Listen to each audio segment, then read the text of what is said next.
فبأي آلاء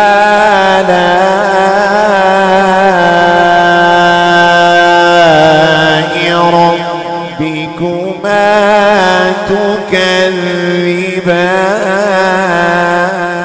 تكذبان ومن دونهما جنتان فبأي آلاء ربكما تكذبان اور جو دو جنتیں تمہیں پہلے مل چکی بس اتنی نہیں اس کے علاوہ دو جنتیں اور رب نے تمہارے لیے رکھی مطلب ایک آدمی اور بدلے میں 4 جنتیں نصیب ٹھیک ہے اس کے علاوہ 2 جنتیں اور ہیں کہا ہاں وہ جنتوں کا تذکرہ ہوگا وہ ایسی ہیں وہ ایسی ہیں کہا یہ جنتیں پھر کیسی ہیں یہ جو دو کے علاوہ دوسری 2 تو یہ کیسی ہیں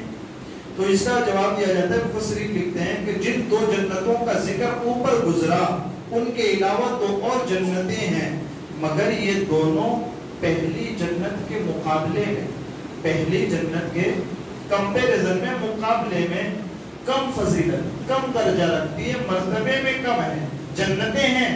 لیکن وہ جو 2 جنتیں جن کا ذکر پہلے ہوا کا یہ مقام اور مرتبے میں بلند ہے اور یہ جو بعد میں ذکر ہوا یہ مقام اور مرتبے میں ان سے نیچے گئے لیکن بہرحال یہ جنتیوں کو عطا کی جائے گی درجے کا فرق ہے باقی جنتیں ہیں اچھا حضرت ابو موسیٰ اشعری رضی اللہ تعالیٰ عنہ سے روایت ہے کہ رسول اکرم صلی اللہ تعالیٰ علیہ وسلم ارشاد فرماتے ہیں کہ جب درجے میں فرق کس طرح ہے جب یہ بھی جنت ہے تو پھر پتہ کیسے چلے گا کہ یہ الگ ہے اور یہ الگ ہے ان کا مرتبہ ان کی افضلیت الگ ہے تو نبی اکرم صلی اللہ علیہ وسلم ارشاد فرماتے ہیں 2 جنتیں تو ایسی ہیں کہ جن کے برتن جس کے ذریعے پیا جاتا ہے جن کے برتن اور سامان سونے کے اور دوسری والی 2 ہیں جن کے برتن اور سامان چاندی کے وہ جو اوپر والی ہیں ان سے مطلب یہ ہوگا کہ ان میں جو رہیں گے ان میں جو چیزیں استعمال کی جائے گی وہ سونے کی ہوں اور جو ان کو یہ جنت نصیب ہوگی وہ اس میں جب آئیں گے اس میں رہیں گے کہ وہ چاندی والے برتنوں کو استعمال کریں گے یہ چیز امام زہاق رضی اللہ تعالیٰ فرماتے ہیں رحمت اللہ تعالیٰ علیہ رضی اللہ تعالیٰ فرماتے ہیں کہ جو پہلی 2 جنتیں ہیں وہ سونے اور چاندی دونوں کے برتنوں کے ہوگی مطلب اس کی دیواریں بھی سونے چاندی کی ہوگی اس کا فرش بھی سونے چاندی مطلب اس کا یہ مطلب نہیں کہ خالی کٹورے اور پیالیاں سونے چاندی کی ہوگی نہیں کہ جو محل اور دیواریں بھی ہوگی یہ بھی سونے چاندی کی اینٹوں کی ہوگی تمہارا جو فرش ہوگا یہ بھی سونے چاندی کا ہوگا یہ سب ٹھیک ہے دوسرا کا جو دوسری والی یہ جو 2 جنتیں کا وہ موتیوں کی ہوگی زبرجد کی ہوگی اور یاقوت کی ہوگی یاقوت ایک قسم کا موتی ہے چمکتا ہوا موتی وَلِمَنْ خَافَ مَقَامَ رَبِّهِ جَنَّتَانِ جو بھی اپنے رب کے حضور کھڑے ہونے سے ڈرے اللہ اس کو وہ 2 جنتوں سے بھی مالا مال فرمائے گا اور ان 2 جنتوں سے بھی اسے مالا مال فرمائے گا یہ بیان فرمایا فَبِأَيِّ آلَاءِ رَبِّكُمَا تُكَذِّبَانِ تو اے جنوں انسانوں کے گروہ تم اپنے رب کی کون سی نعمتوں کو جھٹلاؤ گے یہاں اللہ نے متقی لوگوں کے لیے 2 جنتوں کا ذکر فرمایا اور اب 2 جنتیں اور عطا فرما کر ان کی فضیلت اور اضافت میں ان کی فضیلت اور کرامت میں اضافہ فرمایا